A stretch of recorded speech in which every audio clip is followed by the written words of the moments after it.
የእግዚአብሔር ሉዓላዊነት ጥያቄ ውስጥ ይገባል። ከተቻለ አስቴርንም ወንድ ሊሉ ይችላሉ። ጌታን አይቼዋል፣ በዚህ በስጋ አይኔ ጌታን አይቼው ነው ከመስጊድ የወጣው። ልቀቅ ማለት ነው። ውሻ ነሽ አንቺ እያላት እኮ የሆነ ብሶት ያለባቸው በሴት የተጎዱ ነው የሚመስለው። ራሷን ታዋርዳለች ይላል። አንዳንድ ሰዎች ሴትና ወንድ መንፈስ ያለ ይመስላቸው።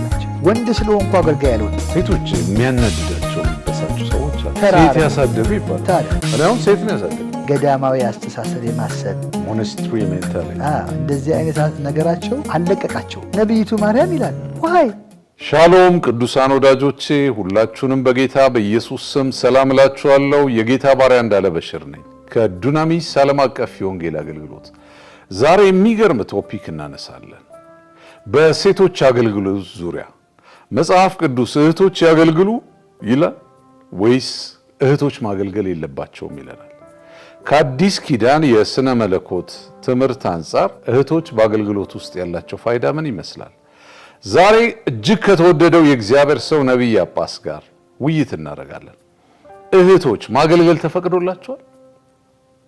በዚህ ዘመን የተነሱ ታላላቅ የእግዚአብሔር ሴቶች አሉ። በመላው ዓለም እያገለገሉ ነው። በጎዳና ላይ፣ በትልልቅ አዳራሾች፣ በስታዲየሞች ላይ አገልግሎታቸው ፍሬያማ እየሆነ ነው።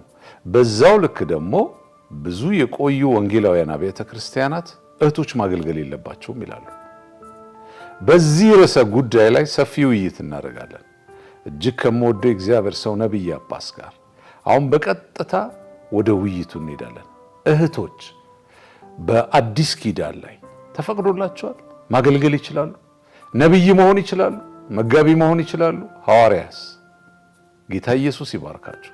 ድንቅ ቆይታ ከኛ ጋር አድርጉ። እግዚአብሔር ይባረክ። የእግዚአብሔር ሰው ነቢይ አጳስ ጌታ ዘመንን ይባርክ። የረጅም ዘመን ጊዜ ወዳጄ፣ መጽሐፍ ቅዱስ ላይ ያለህን ግንዛቤ በጣም ነው የምወደው። ዛሬ እስቲ እንነጋገር። የእህቶች አገልግሎት ተፈቅዷል? መጽሐፍ ቅዱስ ላይ ምን ይለናል? ለምንድን ነው የሴቶች አገልግሎት የእህቶች አገልግሎት ወይም ስልጣን ሊደርሺፕ ጋር ተያይዞ ብዙ ጊዜ ጥያቄ አለ በዓለም ላይ?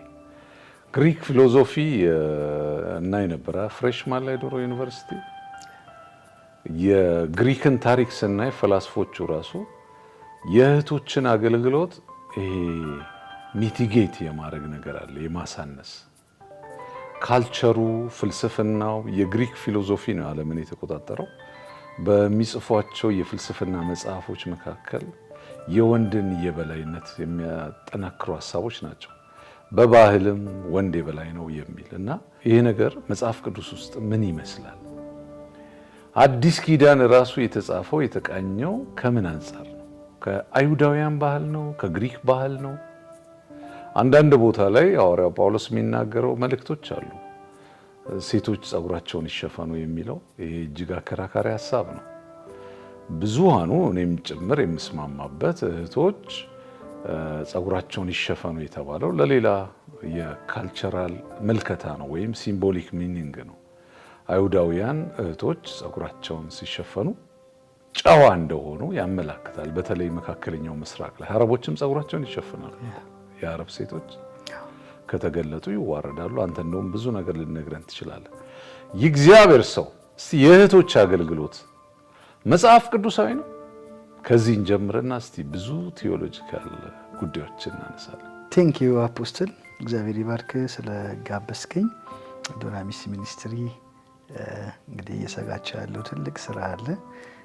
በአስተምህሮቱ አንጻር፣ ከወንጌል ስርጭት አንጻር፣ ሚዲያውን ከመቆጣጠር አንጻር ሚኒስትሪው በመላው ዓለም ላይ እያገለገለ ስላለ እግዚአብሔርን ስለ ዱናሚስ ሚኒስትሪ ላመሰግን ወዳለሁ። በመቀጠል አድማጮቻችን እንድትረዱን የምንፈልገው ይሄ ንግግር ጎሉ ዊን ማድረግ አይደለም። ጎሉ ኢየሱስን ማክበር ነው። ቱ ግሎሪፋይ ጂሰስ። ስለዚህ ጌታ ኢየሱስ ክርስቶስን የማክበርና ቤተ ክርስቲያንን የማነጽ ስራ ነው እየሰራን ያለ ነው እና እህቶች ማገልገል የለባቸውም አለባቸው የሚል ዊን የማድረግ ስራ ሳይሆን ምንድነው ከእግዚአብሔር ስራ አንጻር በኢየሱስ ክርስቶስ በነበረበት ዘመን ላይ ሴቶች ነበሩ ወይ? አገልግለው አሉ ወይ? እንዴት ነው አገልግሎታቸው የሚለውን ከማየትና ቤተክርስቲያንን ቢውልድ ከማድረግ አንጻር እንድታስቡና እንድታደምጡ በጌታ ፍቅር ላሳስባችሁ እወዳለሁ። እንግዲህ ሴቶችን ከአገልግሎት አንጻር ነው ዛሬ የምናየው። ወንድ የበላይ የሚሆንበት ቦታ አለ። አዎ በደንብ አለ። ምሳሌ የቤት ራስ ወንድ ነው፣ የባለ ራስ ደግሞ ኢየሱስ ነው። ይሄ ኦርደር ነው። አገልግሎትን በተመለከተ ግን ልክ ቤት ውስጥ ያለውን ባህሪያችንን፣ ቤት ውስጥ ያለውን መሪነታችንን፣ ቤት ውስጥ ያለውን የበላይነታችንን በእግዚአብሔር ቤት ላይ ማንጸባረቅ አንችልም። እኔ የማገለግለው በጌታ መንፈስ ነው፣ በወንድ መንፈስ አይደለም። አሜን። ስለዚህ የወንድ መንፈስ የሴት መንፈስ የለም። የእግዚአብሔር መንፈስ ነው ስራውን የሚሰራው። ስለዚህ የእግዚአብሔር መንፈስ በሴቶችም ይሰራል፣ በወንዶችም ይሰራል። እግዚአብሔር እንደወደደ ስራውን ይሰራል። በብዙ ሴቶች እግዚአብሔር ሲሰራ አይቻለሁ፣ ሲመክር አይቻለሁ፣ ሲያስተምር አይቻለሁ፣ አቅጣጫ ሲያስይዝ አይቻለሁ። እንደውም በዚህ ዘመን ያለው የኮምፕሊሜንታሪያንስ የሚባል የዚህ አርጊው የሚያደርጉ ቴዎሎጂያንስ ትምህርት ሴት ስታስተምር በጉባኤ መቀመጥ ራሱ እንደ ኃጢአት ነው የሚቆጥሩት። በእግዚአብሔር ላይ እንደ ማመፅ የሚቆጥሩ በጣም አስቸጋሪ አስተሳሰብ ያላቸው ሰዎች አሉ። እኛም ሀገር ውስጥ እንደዚሁ ነው፣ በወንድ መንፈስ የሚያገለግሉ። ስለዚህ እኛ የምናገለግለው በወንድ መንፈስ ሳይሆን በእግዚአብሔር መንፈስ ነው። እንግዲህ ቅድም እንዳልከው አንደኛ ጢሞቴዎስ ምዕራፍ 2 ላይ ይመስለኛል ሴቶች እንግዲህ መልሶ ደግሞ በአንደኛ ቆሮንቶስ ምዕራፍ 14 ላይ ጳውሎስ አንስቶታል። ሴቶች እንግዲህ ዝግና ዝም እንዲሉ፣ ጭምት እንዲሆኑ፣ ጸጉራቸውን እንዲሸፍኑ፣ በጉባኤ መካከል እንዳያወሩ፣ እንዳያስተምሩ፣ በወንድ ላይ እንዳይሰለጥኑ የተናገራቸው ንግግሮች አሉ። እነዚህ ንግግሮች እንግዲህ ታይምለስ ናቸው ይላሉ ኮምፕሊሜንታሪያን። ታይምለስ ናቸው፣ ለሁሌ የሚሰሩ ናቸው፣ ለሁሌ የሚሰሩ ናቸው ብለው ነው የሚያምኑት። እና ኢጋሊታሪያንስ የሚባሉ ደግሞ ኖ እነዚህ በጊዜው ከነበረው ባህል ከነበረው ከልቸር ጋር በተያያዘ የተጻፉ ናቸው። ቢኮዝ እንግዲህ ጳውሎስ በጻፈበት ዘመን ክርስቲያን ያልሆኑ በአጋንንት መንፈስ የተሞሉ ጸጉራቸውን ክፍት አድርገው የሚዋረቁ የሚጮሁ በጥንቁልና መንፈስ ውስጥ የነበሩ ሴቶች ስለነበሩ የኛዎቹም የእግዚአብሔር መንፈስ ወረደብን ብለው ሲጮሁ በልሳን ሲናገሩ ከነዛ ጋር አንድ አይነት እንዳይሆኑ እነዛ ጸጉራቸው ክፍት ስለነበረ እነዚህን እንዲሸፍኑ፣ እነዛ በሕዝባቸው መካከል ይናገሩ ስለነበረ እነዚህን እንዳይናገሩ በቆሮንቶስ ቤተ ክርስቲያን ውስጥ እና አካባቢው ለነበረ በወንጌል ላይ ለመጣ አመፅ ማስተካከያ የኛም ልክ እንደነሱ አይነት እንዳልሆነ በልዩነት ለማሳየት የተጠቀመው ቃል ነው። ካልቸር ፕላስ ምን አለ መሰለ እግዚአብሔር ሰው እንደ ዘማዊ ነው የሚቆጠረው። በመካከለኛው ምስራቅ ቤቱ ጋር ነበረ ሴት ጸጉሯን ብታሳይ ራሷን ታዋርዳለች። አንደኛ ቆሮንቶስ 14 ያ ብታሳይ ማለት ሃርሎት የሚባሉ የለው ፕሮስቲቲዩት የሚባሉ በዛን ዘመን የነበሩ ሰዎች። ይሄ ባይዘዌ ከሮማንና ከግሪክ ካልቸር ወስደው ነው፣ የአይሁዳውያን ካልቸር አይደለም። በዚህ በቅኝ ግዛቱ የገባ ልምምድ ነው። ኢትዮጵያ ውስጥም በነገራችን ላይ በጣሊያን ጊዜ ነው እንደዚህ አይነት ነገር ገባ የሚባለው ኢትዮጵያ ውስጥ። ኤኒዌይስ ጸጉራቸውን ካሳዩ ይዋረዳሉ ይለናል ሐዋርያው ጳውሎስ። ማዋረጃም ነው ተብሎ ስለሚታሰብ ነው። እስቲ በኋላም ከሌላ ነገር ጋር እያይዘን እናቀርባለን። እግዚአብሔር ሰው እሺ፣ ቀጥልን። ማነፍቆ ያ እንግዲህ በመጽሐፍ ቅዱሳችን በብሉይ ኪዳንም በአዲስ ኪዳንም እግዚአብሔር ሴቶችን ተጠቅሟል። ኤክሰለንት። ለምሳሌ በመሳፍንት መጽሐፍ ላይ ዲቦራን ተጠቅሟል። ዲቦራ ትፈርድ ነበር በእስራኤል ልጆች ላይ። በዲቦራ ዛፍ ስር በዲቦራ ዛፍ ላይ ቁጭ ብላ የእስራኤል ልጆች ወደ እሷ ይመጣሉ። ትፈርድ ነበር፣ ፕሮፌሲ ትናገር ነበር። ቀጥሎ ደግሞ ህልዳና የምትባላለች የእግዚአብሔር ሰው ዲቦራን ትፈርድ ነበር ማለት አድሚኒስትሬሽን ነው ያ አድሚኒስትሬሽን ነው። መፍረድ ማለት ይሄኛው ልክ ነው፣ ይሄኛው ልክ አይደለም። ጀጅ ማድረግ አንተ ልክ ነህ፣ አንተ ልክ አይደለህም። ሪዝን እያቀረበች ሲቀጥል ደግሞ ከእግዚአብሔርም የምትሰማ ሴት ነበረች። ከእግዚአብሔርም የምትሰማ ሴት ነበረች። እንግዲህ የዲቦራ ዛፍ ስር ቁጭ ብላ እስራኤል ወደ እሷ ነው የሚመጣው። እስራኤል ወደ እሷ ይመጣል። በመካከል ችግር ሲፈጠር ምናምን ሲፈጠር እንኳን ይመጡና እሷን ነው የሚጠይቋት። አድሚኒስትሬቲቭ ሊድ ታረግ ነበር። ቀጥሎ እንዳልኩ ህልዳና እንደዚሁ ናት። በሁለተኛ ነገሥት ምዕራፍ 22 ቁጥር 14 ላይ የምትገኝ ናት ህልዳና ነብይ ናት። ባይዘው ነብይ ናት።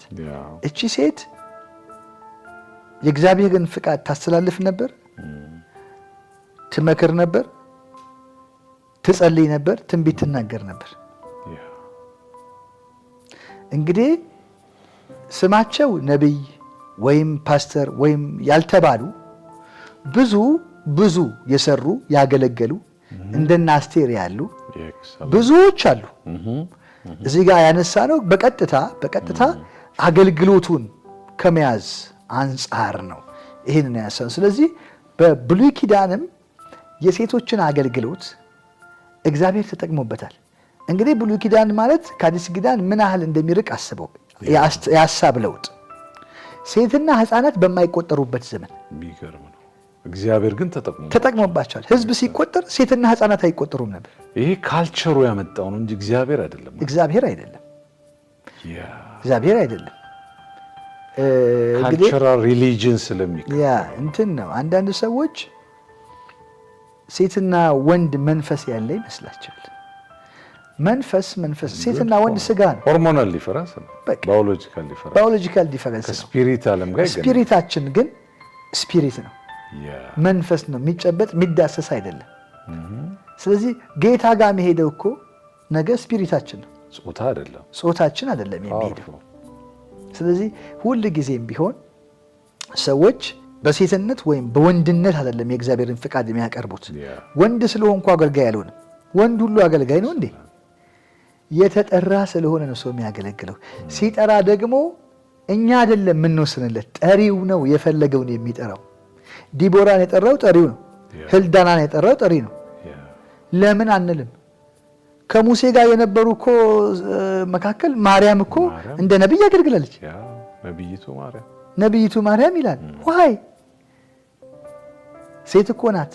ሴትና ሕፃናት በማይቆጠሩበት ዘመን እግዚአብሔር ሴትን ከተጠቀመ ሴትም የለም ወንድም የለም አይሁድም የለም ኩሲቲክም የለም ባሪያም የለም ጨዋም የለም በሚባልበት በአዲስ ኪዳን ዘመን እንዴት አብዝቶ አይጠቀምባቸው? አስቴር ራሱ አይደል ከባዕድ ምድር መታ እዛ ገብታ በሌላ ምድር በፋርስ ምድር ገብታ ባለስልጣን ነው የሆነችው አይደል? ለአድሚኒስትሬሽን ነው አይደል? በአስጢንም ፈንታ አነገሳት ይላል። ታዲያ ንግስናዋ አድሚኒስትሬቲቭ ነው። ሮያል ፋሚሊው ላይ አድሚኒስትሬሽን ላይ ሮል እንዲኖራት ስለዚህ የተማረች ሴት እንደ ኤግዛምፕል እንውሰድ። የተማረች ሴት ካልተማረ ወንድ አትበልጥም እንዴ? በአድሚኒስትሬሽን እንደውም አደገኛ ናት። የእንትና ባለቤት የክሊንተን ባለቤት አሜሪካን የምትመራው እሷ ናት ትባል ነበር። ተወዳድራ ነበረ። ማን ነበር ስሟን የመረሳሁት። እቺ ሴት እኮ አሜሪካንን ከጀርባ ትመራ ነበር ተብሎ ስቲል ሀገር የሚመሩ አሉ። ቢሊ ግራም የሚኒስትሪያቸውን እኮ ከጀርባ ፓወር የነበራት ሩት ነበረች። ሚስስ ሩት የቢሊ ግራም ሚኒስትሪውን ቀጥ አድርጋ ትይዝ ነበር። ወደ ብሉይ ኪዳን እንመለስ። ምንድነው ይችላሉ አይችሉም፣ አቅም አላቸው አቅም የላቸውም ከሆነ ጥያቄው ለሁሉም ሰው ግልጽ ይመስለኛል።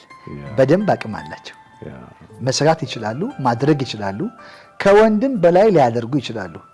እግዚአብሔር ፈቅዷል አልፈቀደም ከሆነ ደግሞ ቁም ነገሩ እግዚአብሔር ፈቅዶ ይጠራቸዋል።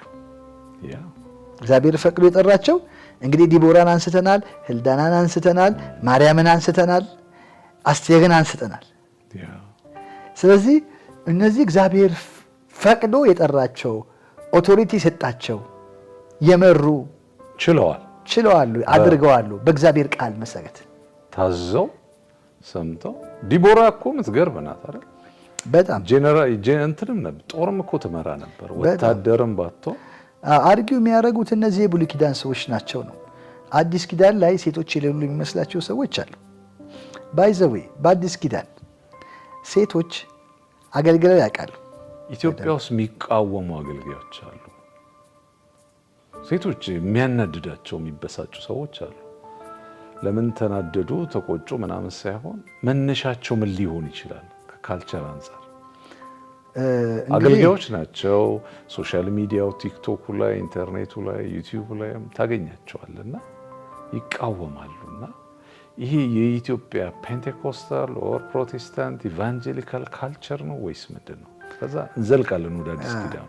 ምንድን ነው እንግዲህ እኛ ሀገር ውስጥ አንዳንዶች በጣም አምርረው የሚቃወሙ ሰዎችን አይቻለሁኝ። ሚዲያው ላይ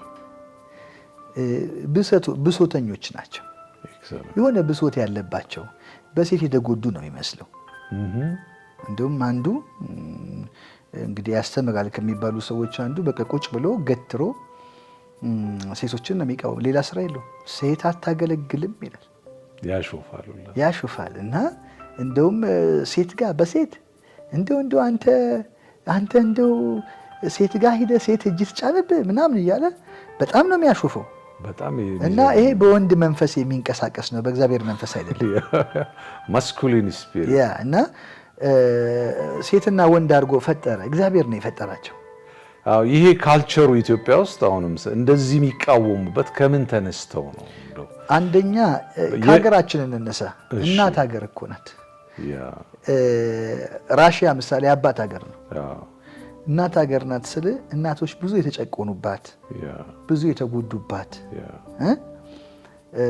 ልጅ እኮ አባት ወልዶ ጥሎ እናት እኮ ነው የምታሳድገው እኛ ሀገር ውስጥ። እና ለሴት ያለው ፖዚሽን ምንም ለሴት ያለው አመለካከት የወረደ፣ ሴቶች የማይችሉ ሴቶች የማያረጉ ሴቶች በቃ ተራ ሴት ያሳደገ ይባላል። ታዲያ እኔ አሁን ሴት ነው ያሳደገኝ። ተመልከት እንግዲህ እናቴን ያሳደገች። ስለዚህ ሴት ያሳደገው ተብለህ ትሰደባለህ። ግን አለው አይደለም። እና ሴት ያሳደገው እኮ ነው እንደውም በደንብ አድርጎ በጥንቃቄ የሚያደርገው። ነብዩ ማዘር ኢንቨስት አድርጋባለች እኮ አንተ ላይ በደንብ ጀግና ናት ያንተ እናት በደንብ እና ሴት ያሳደገው ነው በደንብ አድርጎ እንደውም በጥሩ ስነ ምግባር የሚያድገው።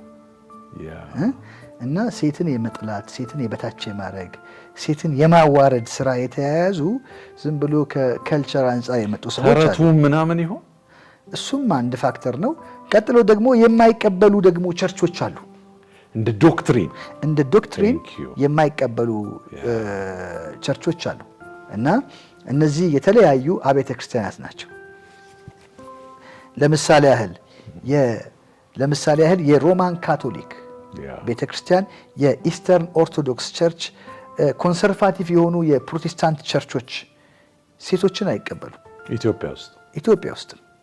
እንደዚሁ ደግሞ ሜቶዲስቶች፣ ሉተራንስ፣ ፕሬስቢቴሪያንስ በደንብ የሚቀበሉ፣ አሴምብሊ ኦፍ ጋድ ይቀበላል፣ ጴንጤቆስጣሎች እና አብዛኞቹ ባፕቲስቶች የሴቶችን አገልግሎት ይቀበላሉ። የማይቀበሉ አሉ፣ የሚቀበሉ አሉ። እና ከማይቀበሉት ወገን ጋር ያው እየተማሩ እየሰሙ የመጡት ነገር አንዱ መንፈሳዊ ነገራቸው ላይ ጫና ይፈጥራል። እና ይሄ ገዳማዊ አስተሳሰብ የማሰብ ሞናስትሪ ሜንታሊቲ እንደዚህ አይነት ነገራቸው አለቀቃቸው። የመጡበት ባክግራውንድ አንዳንዶች አለቀቃቸው። የሆነ ከቄስ እንትን ውስጥ ወጥተው ከመጡ እንደዛው ናቸው። ጌታን ተቀብለውም አልተቀየሩ። ይህ አሁን ቻናል ላይ ያለ የሚባለው ሰው ስሙን አንጠራም እና በጣም ነው የሚቃወመው የእህቶችን አገልግሎት። ዝም ብዬ ባክግራውንዱን ለማየት ሞክር። የቸርች ታሪክ የለውም። የፕሮቴስታንት ከኦርቶዶክስ ሃይማኖት መጣ። የቸርች እንደሆኑም እኮ አይታወቁም አንዳንዶች። ከዛ ወዲያው ማህበር መሰረተ ዩኒቨርሲቲ አካባቢ። ከዛ በአንድ ጊዜ እንደ ፕሮቴስታንት አክት አደረገ እንጂ አሁን እኛ እንደምንከተለው ሃይማኖት አይደለም። ማን ያጠመቀው? የለም፣ አልተጠመቀም። ማን ነው ደህንነት ያስተማረው? አልተማረም፣ ግን ዝነኛ ነው። ይጋበዛል። በአዲስ አበባ ባሉም ቸርቾች ክፍለ ሀገር ነው የሚኖረውና ጥንቃቄም ያስፈልጋል መሰለኝ። አንዳንዴ ይሄ ሌጋሊስቲክ ሜንታሊቲ ያላቸው ይሄ ቅድም እንዳልከው የሞናስትሪ አይነት የሪሊጂየስ የህግ ምናምን ያላቸው ሰዎች አሉ። ከዛም ሊሆን ይችላል።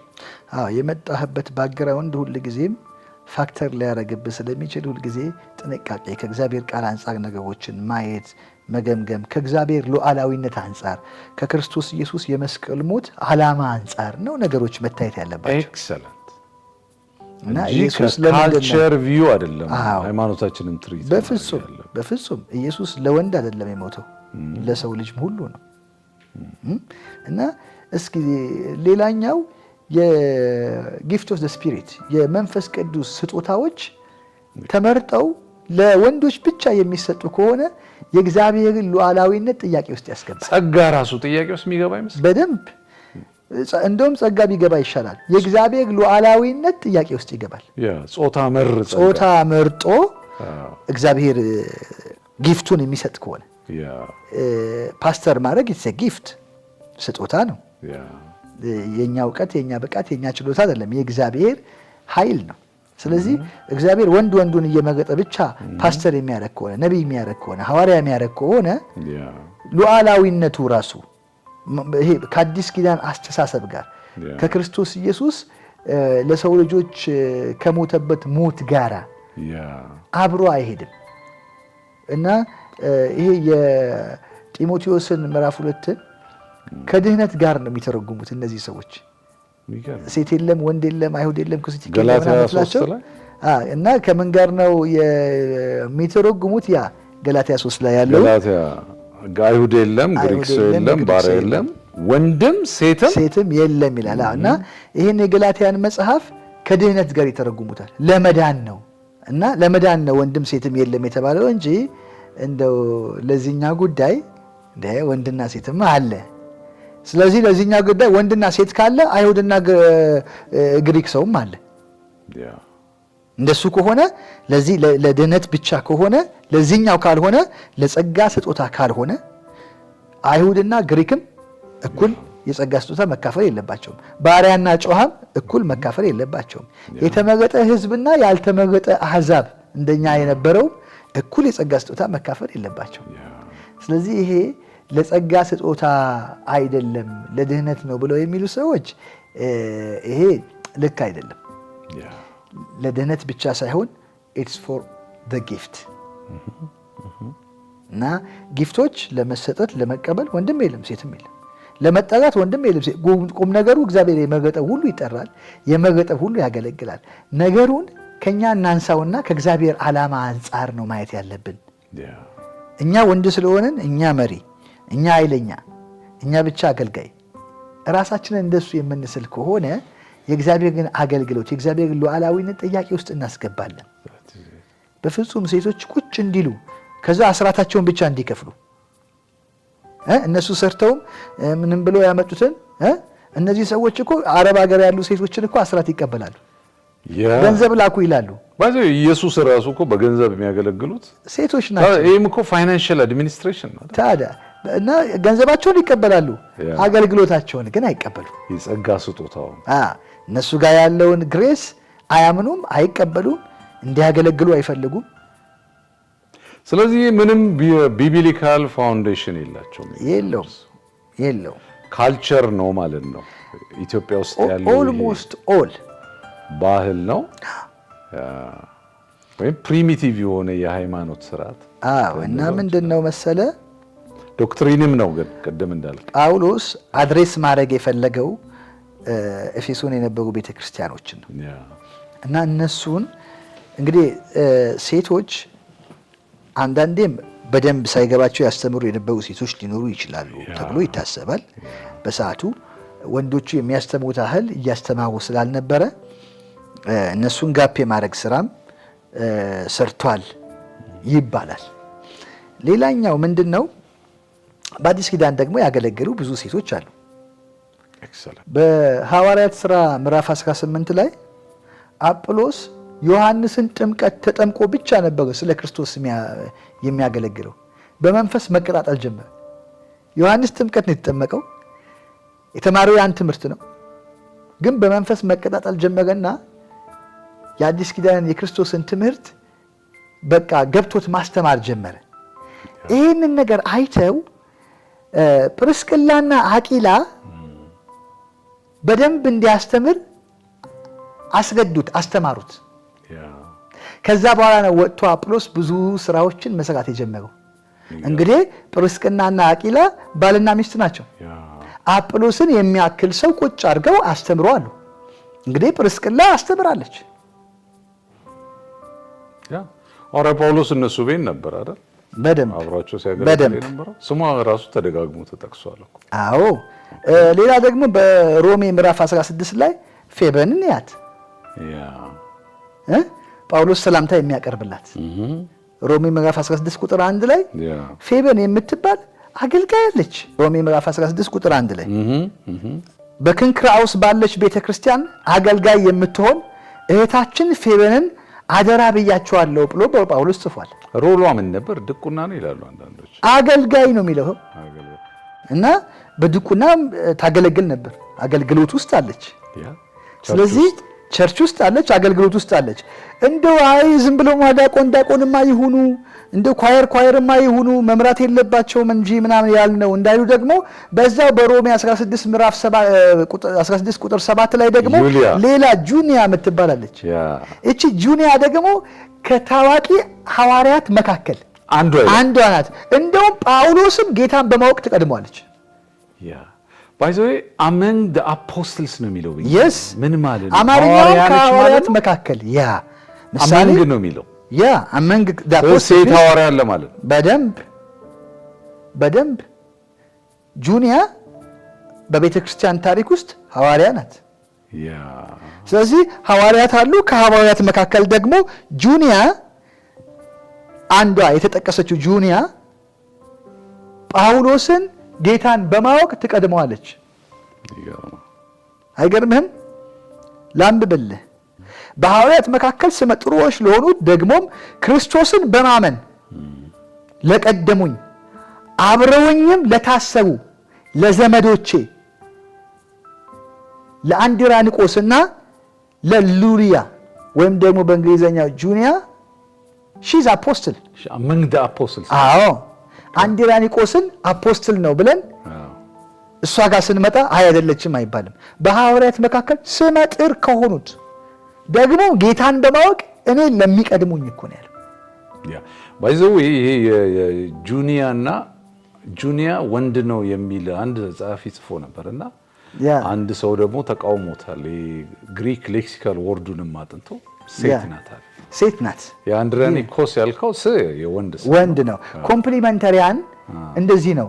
ይሄንን ኮምፕሊሜንተሪያን ማለት የሴትን አገልግሎት የማይቀበሉት እነሱ መጽሐፍ ቅዱስ ላይ ያሉ ከተቻለ አስቴርንም እንጎ ወንድ ሊሉ ይችላሉ። አስቴርን ችግር የለባቸው በቃ እና ወንድ ነው ያው መቀየር። ምክንያቱም ወንድ ሴትን በፍጹም መቀበል ያማቸዋል። አዎ ሴት ቆማ እንድታስተምር፣ ሴት ቆማ እንድትጸልይ፣ ሴት እንድታገለግል አይፈልጉም። ይሄ ማለት የክርስቶስን የመስቀል ስራ ጥያቄ ውስጥ የሚያስገባ እኮ ነው። ክርስቶስ የሞተው ለዓለም ሁሉ ነው። የጸጋው ስጦታ ደግሞ በክርስቶስ ሞትና ትንሣኤ የመጣ አይደለም። ወደ ታች ወረደ፣ ምርኮን ማረከ፣ ለቤተ ክርስቲያንን ስጦታን ሰጠ። ቤተ ክርስቲያን ማለት እኔና እሷ ነን። ወንድ ብቻውን ቤተ ክርስቲያን አይሆንም እኮ። ወንድ ተመርጦ ብቻ አይደለም ቤተ ክርስቲያን የምንለው። ቤት ውስጥ ያለው ሁሉ፣ በቅፍ ውስጥ ያለው ሁሉ we are a church። ስለዚህ ስጦታው ለኮንግሪጌሽን ለቤተ ክርስቲያን ፎር ቸርች ነው የተሰጠው እንጂ ለወንዶች ብቻ አይደለም። ስለዚህ መጽሐፍ ቅዱስን ከብሉይ ኪዳን ጀመርን። ሴቶች አሉ በደንብ። ዲቦራን አየናት። የጦር ጄኔራል ናት፣ ትመራ ነበር። ነቢይም ናት፣ ትፈርድ ነበር የሚለው አድሚኒስትሬቲቭ ሮል ውስጥ ነው። መጽሐፍ ቅዱስ ላይ ብዙ ታዋቂ የእግዚአብሔር ሴቶች መጽሐፍ ቅዱስ ላይ አሉ በደንብ። በብሉይ ኪዳን በአዲስ ኪዳንም አንዳንዶቹን አየን። አገልግሎት ውስጥ ነበሩ። አጋቦስ ነው አይደል? 7 ደናግል ሴቶች የነበሩት ነቢያትም ነበሩ፣ ሐዋርያትም ነበሩ። ኒው ቴስታመንት ላይ እጅግ በጣም ብዙ ጁኒያን ወይም ዩሊያን አየን። በሐዋርያው ጳውሎስ ዘመን በግሪክ የነበሩ ክርስቲያኖች ነበሩ። ቸርች የመሰረቱት ሴቶች ናቸው። በደንብ ይሄን አየን። ብሉይ ኪዳን፣ አዲስ ኪዳን፣ ሞደርን ታይም ላይ ከፕራክቲካል የሆነውን ነገር እንይስ። በሞደርን ታይም ላይ በ19ኛው በ20ኛው ክፍለ ዘመን ላይ ታላላቅ ሴቶች አልተነሱ። በጣም ትልልቅ የአሜሪካንን የሪቫይቫል ታሪክ የቀየሩ ሴቶች አዙዛ ስትሬት ብትሄድ እንኳን አሉ እኮ ሴቶች። ከዊሊያም ሲመር ጋር የነበረችው አንዷ ሩት አስበሪ ነበረች። ሪቫይቫል አሜሪካ ውስጥ የሞደርን ሪቫይቫል የጀመረ በጣም ብዙ። ከዛ ደግሞ ብዙ ታያለን። ካትሪን ኩልማን ብዙዎች ወደ ጌታ የመጡባቸው እግዚአብሔር ሰዎች ናቸው። እነ ኦራል ሮበርት ራሱ እነ ቤኒ ታላላቅ የእግዚአብሔር ሰዎችን ያስነሱ ሰዎች አሉ። እነ ማርያም ውድወርዝ ሄታ ብዙ ሰዎችን ማንሳት እንችላለን። በሞደርን ታይም በደንብ ኢትዮጵያ ውስጥ ሮል አልነበራቸው እህቶች? በደንብ አላቸው። በወንጌሉ ስራ አብረው የታሰሩ የተገደሉ ዋጋ የከፈሉ እኮ አሉ። እንዴት ሮል የላቸውም? በደርግ ዘመን በደርግ ዘመን የታሰቡ የተገረፉ ዋጋ የከፈሉ እህቶች ነበሩ። አሜሪካንን እኮ በካሪዝማቲክ ወይም በመንፈስ ቅዱስ እንቅስቃሴ ግልብጥብጥ ያደረጉ ሴቶች ናቸው። እስቲ ይላሉ ኤሚ ማክፈርሰን ሴምፕል የምትባለው ሴት የመጀመሪያ በአሜሪካ ቴሌ ኢቫንጀሊዝም ሬዲዮ የጀመረችው እሷ ናት። ሬዲዮን ለመጀመሪያ ጊዜ ለክርስቲያን ወይም ለአብያተ ክርስቲያናት ፋይዳ ለወንጌል ፋይዳ የተጠቀመችው ኤሚ ማክፈርሰን ናት። ይቺ ሴት ጎዳና ላይ በመስበክ የመጀመሪያዋ ሴት ናት። መድረክ ገንብታ። ኢትዮጵያ ውስጥስ ፓስተር አበራና ሚስቱ ኤልሻዳይ ቴሌቪዥን የከፈቱት ለመጀመሪያ ጊዜ ኢትዮጵያ ውስጥ አድሚኒስትሬቲቭ ፓወር ያለው እንደውም እሷ ጋር ነው። አዎ ቁጭ ብላ ፕሮግራም የምታዘጋጀው በደንብ እሱ ኤክስተርናል ኮሚኒኬሽኑን ነው የሚሰራው። ተመልከት እንግዲህ ሊደርሺፑን ውስጥ ያለውን ነገር አጥርጥራ የምትሰራው እሷ ናት። የፓስተር አበራ ኢትዮጵያ ውስጥ የሉ በደንብ አሉ። ጀግና የሆኑ የወንጌል ሰዎች በጣም ብዙ አሉ። ጎዳና ላይ ማን ነው የሚሰብከው? ሴቶች። እግዚአብሔር ሰው አንተ ቤተ ክርስቲያን እኮ አገለግልም ባለፈው የአሜሪካዊ ሰባኪ ጀራርድ ጋር የምትገርም የእግዚአብሔር ሴት ነበረች። እውነት ነው። ማን ነው ስሟ? ገነት። አገልግሎቷን ንገረኝ ከኢፌክቲቭነስ አንጻር። ኢፌክቲቭ ናት። በነብይነት አገልግሎት ነው እግዚአብሔር የጠራት። እኛም እንደዛው ነው ኦርዲን ያደረግናት። ሃሌሉያ። ከኔ ጋር 8 ዓመት ቆይታለች፣ ታገለግላለች። ሌሎችም ሴቶች አድሚኒስትሬሽኑ ላይ በደንብ አድርገው የሚሰሩ የሚያግዙ፣ ቸርቹን ሊድ የሚያደርጉ ትልልቅ ሴቶች አሉ እኛ ቸርች ውስጥ። ሐዋርያም አለ አይደል ኢትዮጵያ ውስጥ? በደንብ አዎ፣ ሴት ሐዋርያቶች አሉ። በጣም የሚዘገንናቸው ሰዎች አሉ። በጣም በስማም ሴት ሐዋርያ የሚሉ እንግዲህ ሐዋርያ ለመሆን ባይዘዌ እነሱ ሐዋርያ ሲባል ኦቶሪቴቲቭ አፖስትል የለም በዚህ ዘመን። ኤክሰለንት። እሱን ነገር ባለስልጣን ሐዋርያ ሊኖር አይችልም። የበጉ ሐዋርያ ሊኖሩ አይችሉም። 12ቱ የበጉ ሐዋርያ ናቸው። ጳውሎስ የአሕዛብ ሐዋርያ ነው። እግዚአብሔር አምላክ አክቹዋሊ ሐዋርያ ማለት አፖስቶሎስ ማለት ነው፣ የተላከ ማለት ነው። እግዚአብሔር ዛሬም ሰው ይልካል፣ የሚላክለትን ሁሉ ይልካል። የሚላክ ሁሉ ሐዋርያ አዎ እንጂ የበጉ ሐዋርያ ትንሣኤውን ያዩ ማለት አይደለም። ኤፌሶን ላይ ያለው 5ቱ ስጦታዎች መካከል አንዱ ነው። 5ቱ ስጦታዎች መካከል አንዱ ነው። እንግዲህ ጳውሎስን ከተናገረው ቃል ጋር አንዳንዶች ያያይዙና እኔስ ጌታን አላየሁትምን? እኔስ ሐዋርያ አይደለሁምን? የሐዋርያነት ምልክቴ ብሎ የሚጠቅሳቸውን ነገሮች ያዩና ስለሚቃወሙት ነው።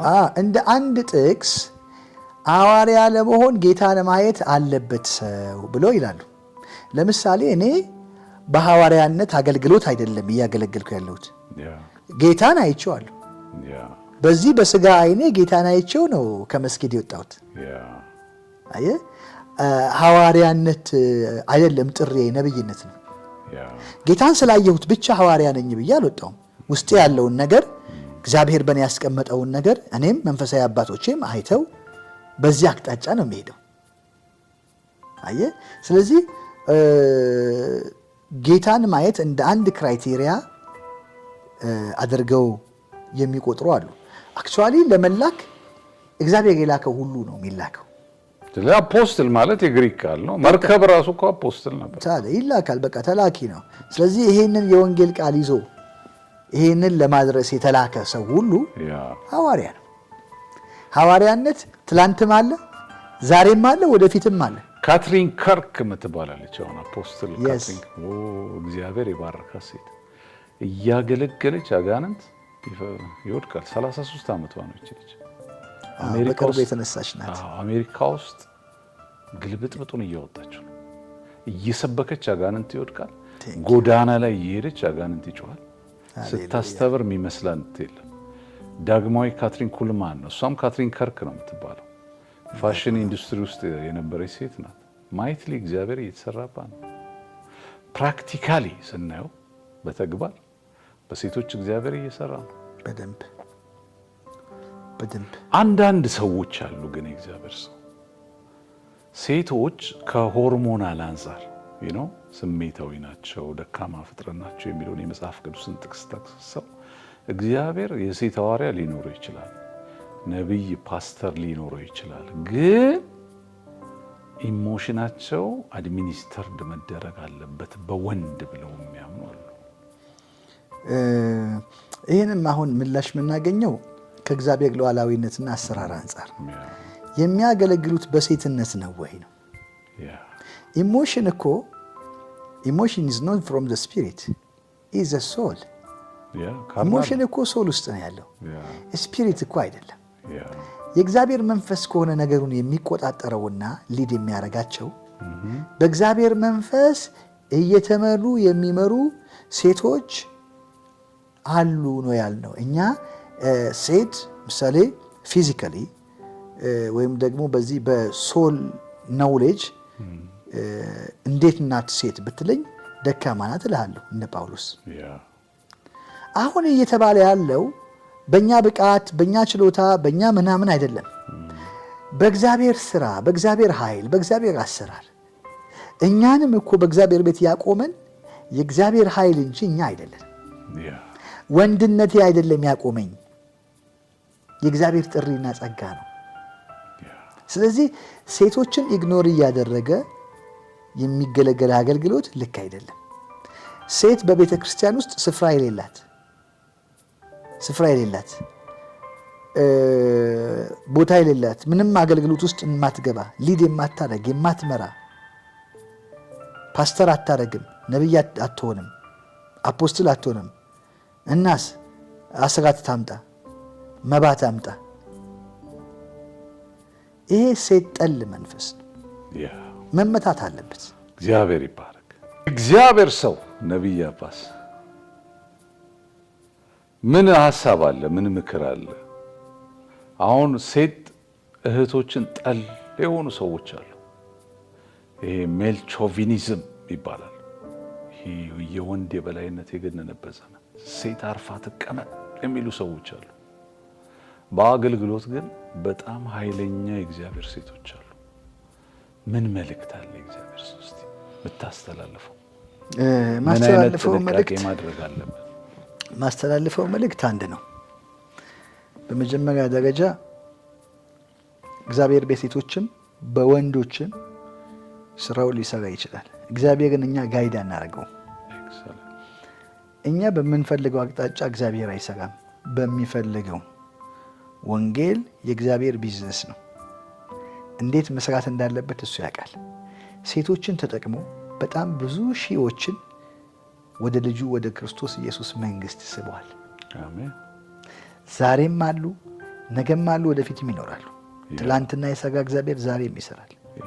ባይዘዌ ኢየሱስ እኮ ሐዋርያቶችን 12 ሐዋርያቶችን ሾመ። ነገር ግን ለ12ቱ ሐዋርያት አስቀድሞ የተገለጠው ለሴት እኮ ነው።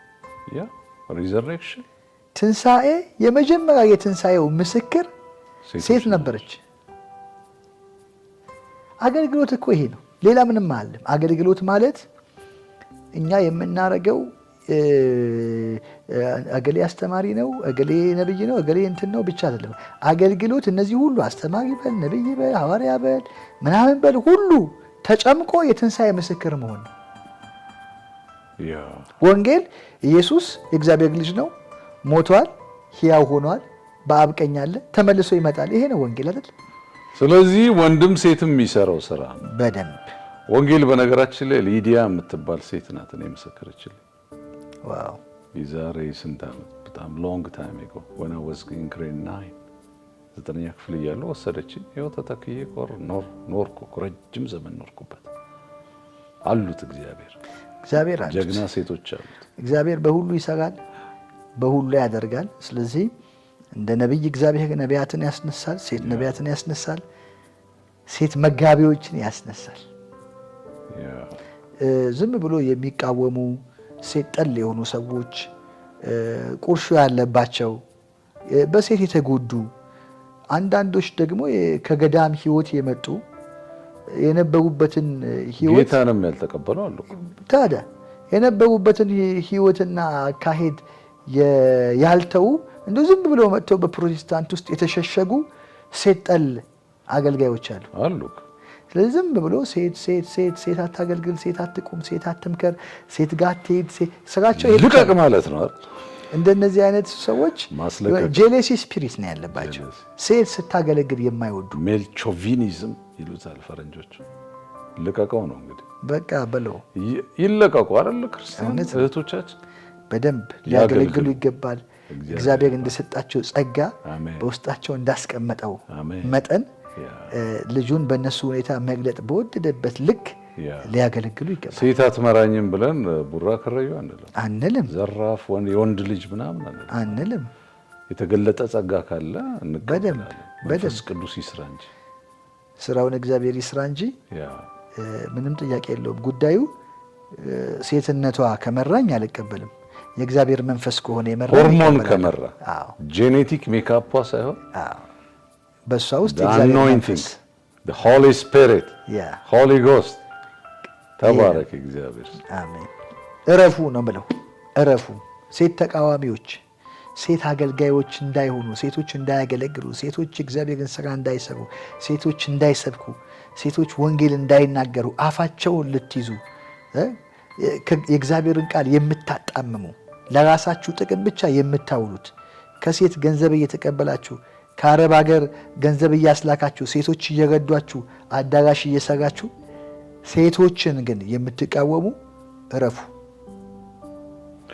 ኧረ አገልግሎታችንን ሴቶች መከሩን አይደል? ብዙ ሴቶች ሴት እናቶቻችን ታዲያ ቅርጽ እንዲይዝ ያደረጓል። ወንጌል መሰከሩልን። ታዲያ የእናቶች ጸሎት እንዴት አገዘን፣ እንዴት ረዳን። ትንቢቶቻቸው ታዲያ የእነሱ ለቅሶ ስንት መንገድ አስኬደን። እግዚአብሔር ይባላል። እነሱ በመከሩን ምክር ሰምተን ተጠቅመናል፣ ተባርከናል፣ ሕይወታችን ተቀይሯል። ብዙ ሴት ወንጌላውያን አሉ። እኔ ባደግኩባት ሙሉ ወንጌል ቤተክርስቲያን ውስጥ ብዙ ሴት ወንጌላውያን አሉ። እህቶቻችን፣ እናቶቻችን ታዲያ የናዝሬቱ ኢየሱስ ይባርካቸው። አሜን። ያጥለቅልቁት። ሐዋርያ ይሁኑ፣ ፓስተር ይሁኑ፣ መጋቢ ይሁኑ፣ ወንጌላዊ ይሁኑ። ከዚህ በኋላ ኢትዮጵያ ምድር ላይ በጣም ገነው የሚወጡ ሴት አገልጋዮች አሉ። አሜን። ይሄ ትንቢት ነው። ገነው የሚወጡ ምድሪቷ ላይ ከብደው የሚነሱ ሚዲያውን የሚቆጣጠሩ ሴት አገልጋዮች እግዚአብሔር ያስነሳል። አሜን። በቅርቡ የኢትዮጵያ ምድር ላይ ታያለ። ደግሞ ዜር ሴንሲቲቭ እኮ እህቶች ከወንዶች ይልቅ በእውነት ለሆሊ ስፒሪት በጣም የራሳቸውን ሰጥተው የሚያገለግሉ ውዱን ሽቶ እየሰበሩ ኢየሱስ እግር ስር የሚደፉ በፀጉራቸው ኢየሱስን እግር የሚያብሱ ሴቶች እኮ ናቸው። በፌዝስ የልብሱን ጫፍ በነካ ያለች ኢየሱስ የተገረመባት ሴት ታዲያ ያቺ ሴት ልጇ ታመባት የመጣችው የልጆች እንጀራ ለውሾች ያሷ ሴት አይሰጥም እያለ ሚንስ ውሻ ነሽ አንቺ እያላት እኮ ነው። አንቺ ውሻ ነሽ፣ እነዚህ ልጆች ናቸው ለቡችሎች አይሰጥም እያላት፣ ቡችሎች ራሱ ከጌቶቻቸው የተራረፈውን ይበላሉ ብላ በአይሁድ መካከል እንደዚህ አይነት እምነት አላገኘውም እያለ ጌታ ያቺ ሴት ውሃ ጉድጓድ አጠገብ ያገኛት ኢማጂን ዮሐንስ 5:4 ለመጀመሪያ ጊዜ ወንጌል የሰበከች እሷ ናት። ኑ ጉዴን የነገረኝ ኑ ላሳያችሁ ብላ እኮ የመጀመሪያ ወንጌላዊት ነው የሚለው። ታዲያ አሉት ኢየሱስ ጌታ አሉት፣ ሴት ጀግኖች ጌታ አሉት። አሁን ያለው ሞደርን ሪቫይቫል በአሜሪካ ውስጥ ባይዘዌ ፋውንዴሽናቸው ሴቶች ናቸው። ካዛ ስትሪት ቅድም እንዳልነው እነ ማዲያ ውዶርስ ኤታ እነዚህ ሁሉ ሴቶች እነ ካትሪን ኮልማን በኢየሱስ ክርስቶስ ስም ጸልያለሁ። ኢትዮጵያ ውስጥ ትልልቅ የእግዚአብሔር ኃይል የሚገለጥባቸው ጀግና ሴቶች መነሳት ይጀምራሉ። እግዚአብሔር ምድሪቱን በኃይለኛ የእግዚአብሔር እጅ ያለባቸው ለጽድቅ የቆሙ የእግዚአብሔርን ነገር የሚያንቀሳቅሱ ሴቶች ምድሪቷ ላይ ይገናሉ፣ ይነሳሉ። ሊያቆማቸው የሚወጣ ሁሉ ይቆማል። አሜን አሜን፣ ሃሌሉያ። አጋታ ክሪስቲ ናት አይደል? ወንጀል ላይ መጽፍ ኖቨል ደራሲ ያለች ቢሃይንድ ኤቭሪ ስትሮንግ ማን ትላለች እኮ ወንድ አለ ሴት አለች። ቢሃይንድ ኤቭሪ ስትሮንግ ማን there is a woman ትላለች አጋታ ክሪስቲ። የወንጀል ልቦለድ ጸሐፊ ናት። አሉት እግዚአብሔር ጀግኖች ናቸው። ይለምልሙልን በኢየሱስ ስም አሜን አሜን። በሴቶች አገልግሎት እናምናለን። ዛሬ ያደረግነው ውይይት በዛ ጉዳይ ላይ ነው።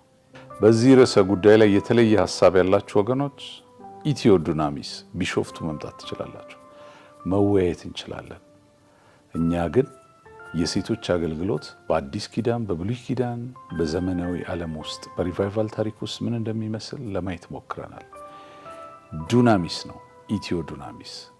ሼር አድርጉት፣ ሰብስክራይብ አድርጉት። ቲክቶክ ላይ እየወሰዳችሁ መጠቀም ትችላላችሁ። ክብር ለመንፈስ ቅዱስ ይሁን። እግዚአብሔር በጾታ ያምናል። ጸጋ ሲሰጥ ከጾታ ጋር ተያይዞ ነው። ጨርሰናል ዛሬ። ተባረኩልኝ።